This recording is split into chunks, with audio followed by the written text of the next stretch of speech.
কাল ছিল রথযাত্রা, ফেরত রথ ফার্স্ট দু বন্ধু বেরালাম, বেরিয়ে রথ টানলাম, চলে গেলাম দুই বান্ধবী মিলে সেই পাতা নিয়ে সেই ঘুগনি খাওয়া।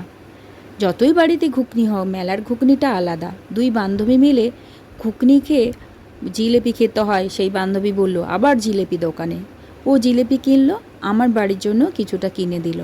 দুজনে ঠিক জিলেপি খেয়ে ঠিক বেরোচ্ছি, আবার দেখা গেল তিনটে বন্ধুর সঙ্গে দেখা হয়ে গেল।